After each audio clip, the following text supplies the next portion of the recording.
Thinking about moving to St. Louis? Or are you already a local but want to live a smarter, not harder life? Well, you're in luck because today we're diving into the ultimate guide of thriving in St. Louis without breaking the bank. From secret traffic shortcuts to iconic restaurants, we're here to save you money so you can make the most out of the gateway city. You're going to discover a few hidden gems that will change the way that you live here. Stick around, you don't want to miss this one. Hey, I'm Ben, your St. Louis real estate ninja. I'm a local investor and agent in the area. I own over 30 doors in St. Louis and have been investing in St. Louis for over 13 years. I am here to help you with your real estate needs in St. Louis. So if you have any questions or want to talk about the market or your personal situation, feel free to email, text, or call me, and I would love to talk to you about your personal situation. I give away a free 20-minute consultation just to go over your needs and plan on the best way to succeed in St. Louis. Feel free to do that. Other than that, let's get right to it.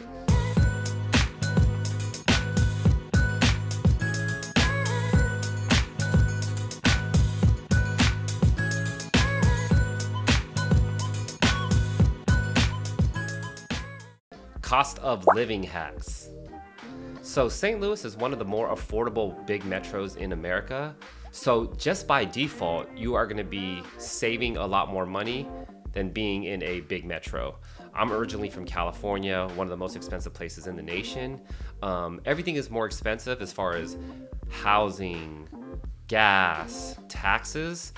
In the Midwest, in St. Louis, you're right in the middle of the pack. It's very normal. You'll be surprised at how much house you can get, how many events you can do, the price of gas. That's a big way to save on your costs by default, just by living in a more affordable market. At the time of this video, the median sales price is $274,000, with the average sale price about being $385,000. St. Louis, just like most areas in America, have higher value areas and lower value areas. So what you want to do is find that great bang for your buck where you can get a maximum house around the average home price. Here are some areas of St. Louis that you can buy a home in that medium sales price range, but also have a great area and a great quality of life. The first one we're going with is Maryland Heights. So Maryland Heights, it's northwest of St. Louis. Maryland Heights has a lot of ranch homes made in the 1960s. A lot of the houses will range from 1,100 to 1,700 square foot up top, and you get a decent lot as well. You get a decent backyard and a decent front yard. Let's take a look at an example here. So here is a standard property in Maryland Heights, ranch, 2-car garage. This one is renovated and looking great.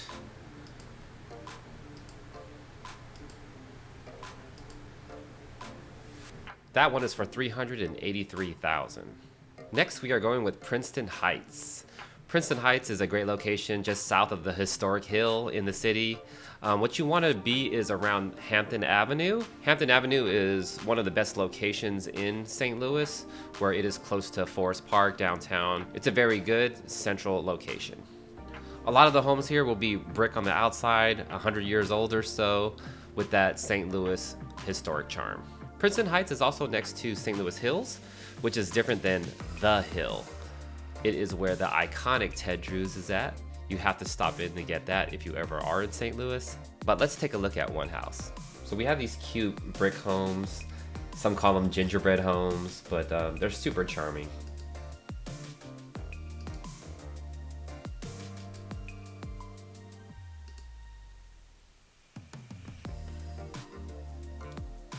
Converted attic here. St. Charles and St. Peter's, that is across the river, and it is St. Charles County, so it's past the city and past the county, a little bit further out, but you get more house for your buck, and there's a great quality of life. It's always voted one of the best places to live in Missouri. So let's take a look at a house here. This one right here is 3-bedroom, 3-bath, 1,800 square feet, built in 1979.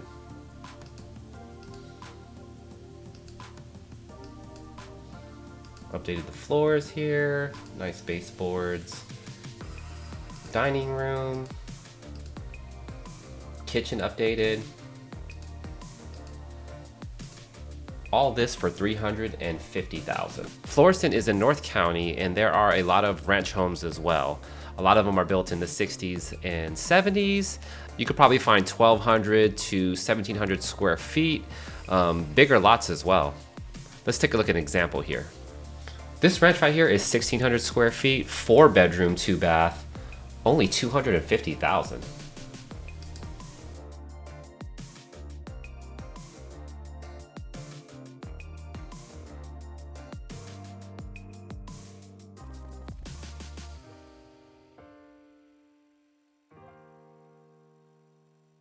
And for South County, we are going with Mehlville.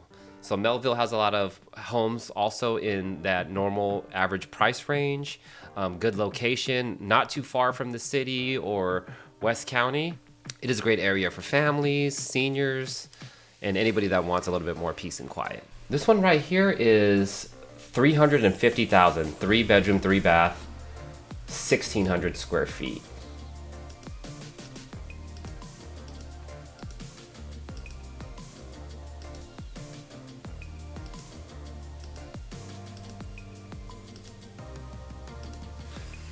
And that's just to give you an idea that you can find an average price home in most areas of St. Louis, and those were a few examples.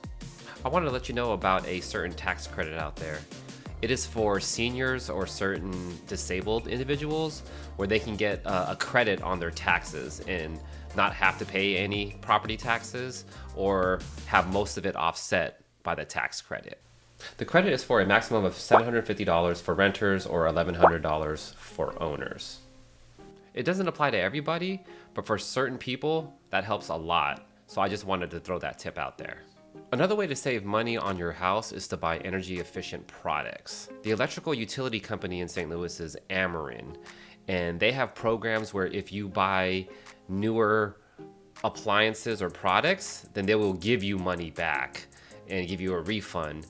And that helps you save money on your repairs, but it also saves you money on your bill every month. I have an example here where I upgraded my water heater. So I went from a normal water heater to a tankless water heater. It was energy efficient, and the actual manufacturer gave me $100 back, and the gas company gave me money, $200 back. So I got $300 off of my installation, and that saved me a lot of money. And now also I am going to use less energy on my energy bill. It is a win-win. So if you upgrade your water heater, your furnace, your AC, you're going to save on your monthly energy bill, and also they'll give you some money back to lower your costs. Housing and rent is usually one of your biggest expenses. So a good way to save on that is to buy a multifamily, live in one unit and rent out the rest, or have roommates in your own house. So it depends on your situation. If you're younger, a lot of times you can have roommates and house hack, or you can have a duplex and live in one unit and then have a tenant in the other unit, and it's paying your mortgage, most of your mortgage or all of your mortgage. So that is a great way to build wealth and save money as well. It's not a new thing, it's not just a St. Louis thing, but it is a great way to build equity, which in turn builds your wealth. You also might want to consider a condo. Condos are significantly less expensive than regular homes, and all the maintenance is done for you on the outside as far as like mowing the lawn and driveway and snow removal. But condos you can buy from the 100s and up and have a good quality of life. HOAs do have rules, and you do pay an HOA fee, but some people enjoy condos as it is less maintenance and upkeep than a normal single family home. To thrive in St. Louis, you gotta eat. You gotta know all the iconic places, historic places, the trendier places, and where to get different varieties of food.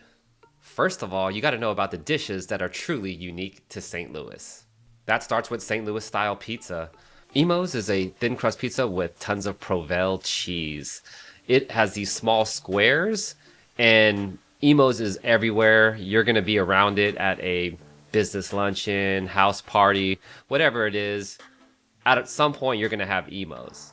I personally don't love the thin crust as I prefer more thick crust pizza, but overall, it's very St. Louis and you're gonna have it eventually. Be ready to eat the square beyond compare. From Emo's Pizza. The square beyond compare. And then there's Ted Drew's. It's an iconic frozen custard place that everybody goes to at least once a year. It is a very historic place that sells frozen custard, and it's been there for over 80, 90 years. It's on the historic Route 66, and most people go there at least once a year, whether it is the summer, even in the winter people will go there. But in the summer, a lot of people kind of hang out there. It's a good time to hang out with your friends and family. It's a very chill St. Louis thing to do. Toasted ravioli is another iconic dish from St. Louis, and it is a breaded deep fried ravioli, and you dust some Parmesan cheese on it and dip it in marinara. It's an amazing appetizer.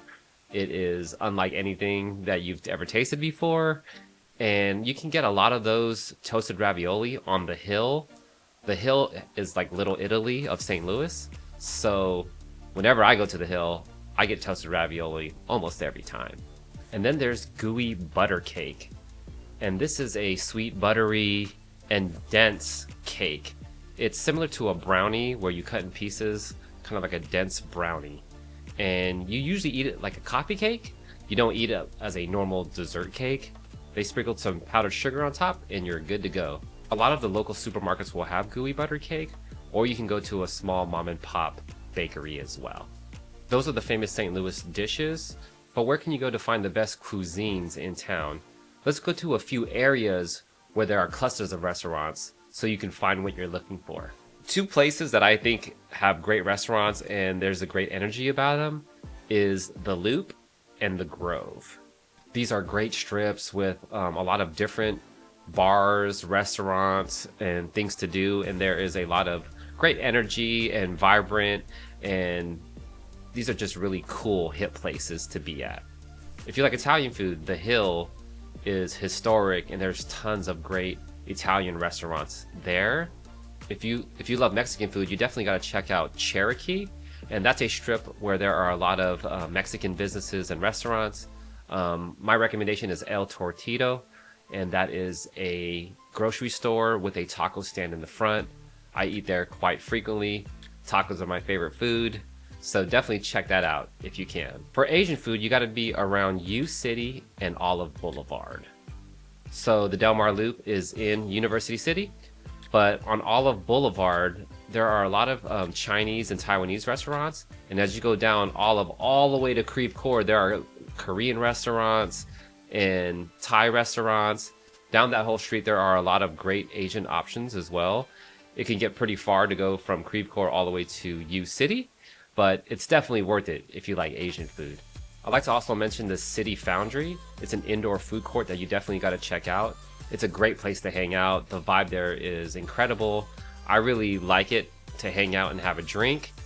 Overall, the food is probably not as good as the Loop or the Grove, and overall, it's a great entertainment space. They have a cinema, they have a wine tasting place, they have a sneaker store, they have a virtual reality place, Fresh Time. So it's just a really cool place to hang out, and it's right next to IKEA and also Central West End, Kirkwood, Webster Groves, Chesterfield. They have a lot of areas too where there are a lot of restaurants and strips to walk down and have your choice of what you want to eat.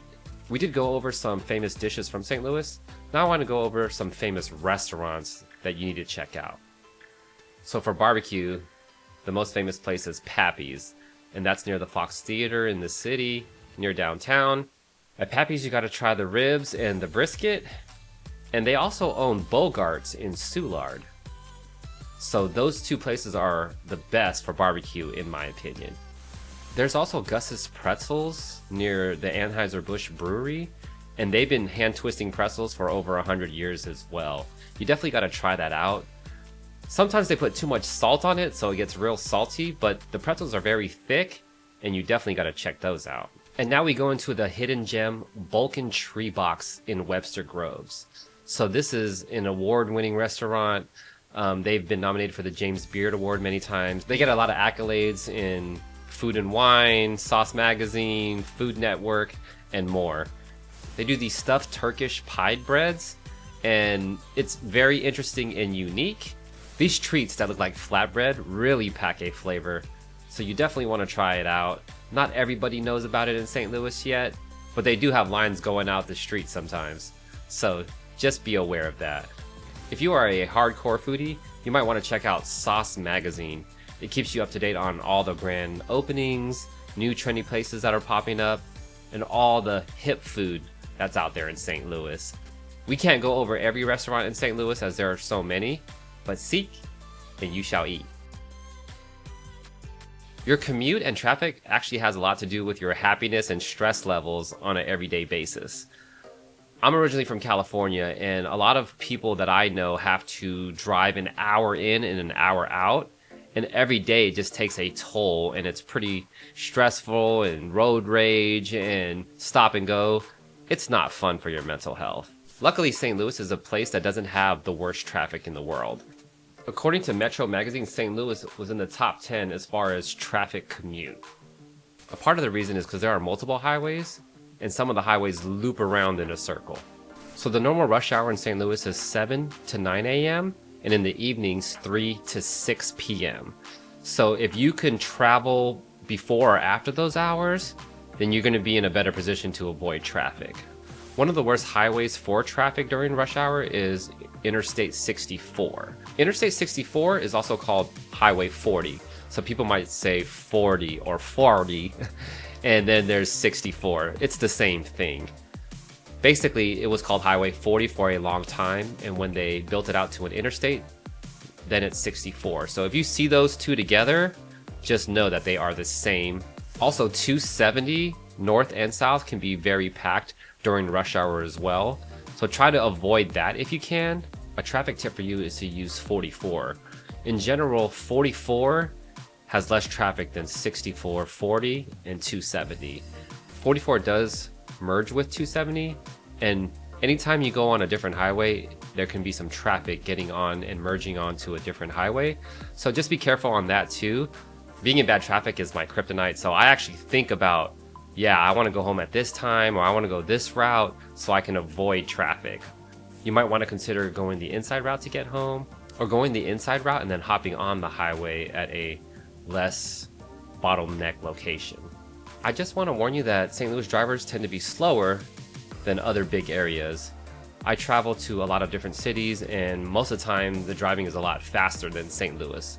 St. Louis traffic is more slow, and not a lot of people drive super fast. Of course, there are a few people here and there, but overall compared to most places that are big, it's going to be slower.